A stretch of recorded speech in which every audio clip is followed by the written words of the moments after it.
빠르고 간편하고 저렴한 가격으로 시공을 하시고 싶은 분들은 선택하시면 되고, 그 다음에 초기 투자 비용은 좀 많이 들어가지만 튼튼하고 하자 보수가 용이하게 하시고 싶으신 분들은 선택해서 시공을 하시면 되겠습니다.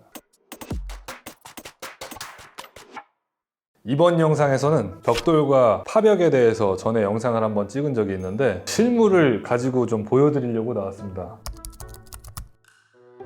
영상에서 보시는 오른쪽에 있는 제품이 파벽이고요, 왼쪽에 있는 게 벽돌인데요. 벽돌 같은 경우는 기본적으로 아래쪽에서부터 쌓아 올라오는 재재고, 파벽 같은 경우는 단열재에다가 본드를 발라서 거기다가 이제 붙이는 방식인데요. 벽돌 중에서도 또 종류가 많아요. 여기 가지고 나온 것도 많이 하시는 특징이 있는 벽돌들 몇 개만 가지고 나온 건데, 예전부터 가장 기본적으로 많이 사용하셨던 게 이 기본 사이즈 벽돌이거든요. 이 벽돌 같은 경우에는 긴 면의 길이가 190mm고 짧은 면이 90mm, 그리고 세로로 높이가 57mm거든요. 그래서 이 벽돌 같은 경우는 1제곱미터, 현장에서는 1해배라 그러는데 1해배당 75장 들어가는 벽돌이에요. 그래서 물량을 산출할 때 우리 집 외벽이 캐드 도면에서 가로 세로를 곱해봐서 예를 들어서 10 곱하기 10이다 그러면은 100해배잖아요. 그러면은 이거 몇 장 들어가겠어요? 7,500장이죠. 그럼 예를 들어서 이 벽돌이 뭐 한 장에 400원이다 그러면 7,500장 곱하기 400원을 하면은 총 금액이 나오는 거죠. 그거는 이제 벽돌에 대한 자재비에 대한 단가고, 이 벽돌을 80장 쌓을 때마다 레미탈이 한 포 필요해요. 그럼 7,500 나누기 80을 해보면 나오는 숫자가 이 벽돌을 쌓을 때 필요한 레미탈의 숫자인 거죠. 주의할 사항을 말씀을 드릴게요. 이거는 1해배당 75장 들어가잖아요. 그런데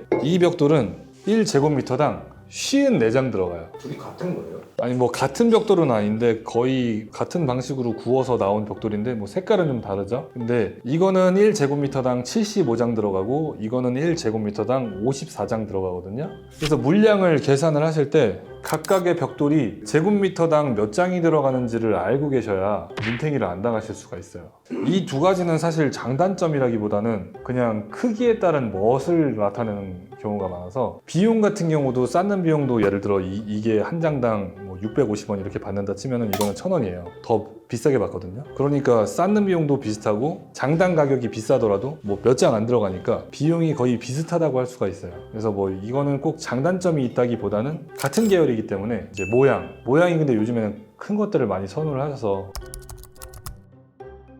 그리고 인기 있던 지가 꽤 오래됐는데 아직도 인기가 많은 이제 고벽돌인데요. 고벽돌은 크게는 이제 백고벽돌하고 적고벽돌하고 청고벽돌, 이게 세 가지로 나뉘는데, 고벽돌이라고 하는 거는 이제 중국의 옛날 건물에서 나오는 폐자재예요. 그런데 중국에서 캐오는 게 이제 단가가 좀 높고 하다 보니까 우리나라에서 비슷하게 이런 형태로 만들어서 하는 경우도 꽤 많아요. 지금 현재 가지고 온 고벽돌 같은 경우는 한 장에 56매 들어가는 거니까 참고로 아시면 되고, 이게 뭐 스타벅스라든지 탐앤탐스나 투썸플레이스 그런 커피숍들도 많이 사용을 하고요. 근데 왜 인기가 있을까요? 고벽돌은 어떤 자재랑도 좀 잘 어울리고 이 무게감이 있어요. 그래서 인기가 있은 지가 꽤 오래됐는데도 아직까지도 고벽돌 선호하시는 고객분들이 많이 계십니다. 저희 고객분들 중에서는 이거를 또 실내에다가 쓰신 분도 계세요. 그 막 감성 카페 막 이런 거 할 때 주방이랑 거실에 막 고벽돌로 하신 분이 계시거든요. 그리고 앞에 보시는 이 와이드 벽돌 같은 경우에는 여기 이 벽돌보다도 더 커요, 사이즈가. 그래서 길이를 비교를 해드리면 기본 벽돌이 150인데 아래에 있는 벽돌은 290mm고 그 아래에 있는 벽돌은 340mm짜리거든요. 최근에는 점점 더 큰 벽돌들을 많이 선호하셔가지고 이런 형태의 벽돌을 많이 이용하고 계십니다. 이거는 1제곱미터당 47매 들어가는 벽돌인데 시공 단가가 굉장히 높아요. 이거는 한 장 쌓을 때마다 1,800원씩 하거든요. 벽돌이 1,000원이라 할지라도 부자재까지 하면은 쌓는 비용이 훨씬 더 많이 드는데, 크면은 또 멋이 있어서 많이들 선호하는 경향이 있으십니다. 비싸더라도 하는 뭐 이런 장점 같은 거라도 있나요? 장점은 아무래도 튼튼하고 멋이 있는 거죠. 그래서 이런 벽돌들이 주로 압구정이나 강남부터 시작을 해가지고 나머지 지역으로 저가형으로 퍼지는 경우가 많아요. 예를 들어서 정식으로 쌓은 이 벽돌이 압구정이랑 강남 일대에서 유행을 했다. 점점 서쪽으로 동쪽으로 이제 가면서 파벽으로 유행을 많이 하는 거죠. 훨씬 더 비슷하네요. 시공해 놓으면 생긴 거는 거의 똑같아요. 그래서 파벽 쪽으로 많이 이용을 하시는 경우가 많습니다. 단점 같은 경우가 있나요, 저거는? 단점은 비싼 거죠. 하나 쌓을 때 1,800원이니까.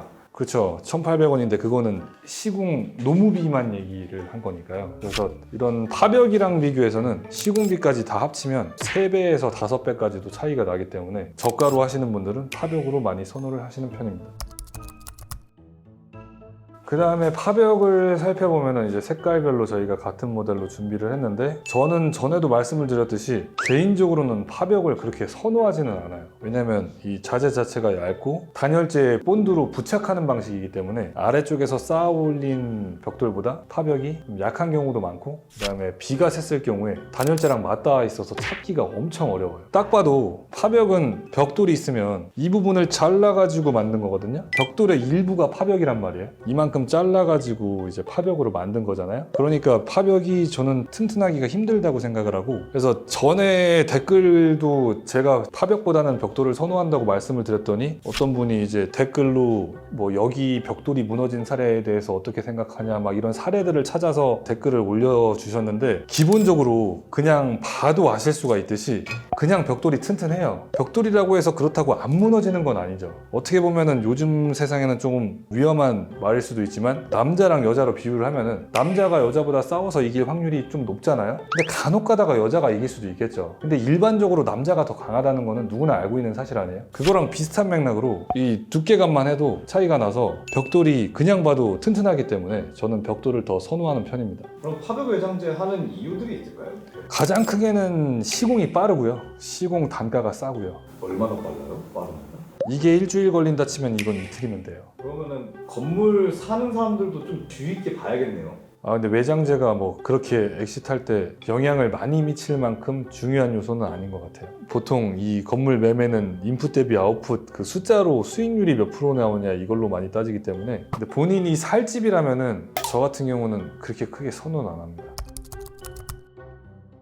만약에 그러면은 고객이 와가지고 뭐 벽돌 뭐로 할지는 모르겠다고 하면은, 만약 그 상태에서 대표님은 어떤 거 추천해 주시나요? 벽돌은 기본적으로는 다 어떤 걸 골라도 무방하시긴 한데, 벽돌이나 파벽을 고르실 때 약간 주의할 팁을 알려드리면 흡수율이라고 하는 게 있어요. 이 벽돌 회사에다가 시험 성적서를 요구하시면 시험 성적서에 흡수율이 나오는데, 비가 왔을 때 물을 흡수하는 정도를 나타내거든요. 그래서 흡수율이 높으면은 비를 많이 빨아들이기 때문에 건물에 하자가 생길 우려가 좀 더 있으니까 발수제를 한다고 해도 자체적으로 흡수율이 좀 낮은 걸로 선택하실 거를 추천드리겠습니다. 대표님 이거 찍었는데 또 공부하는 댓글 달리면 어떡하실 거예요?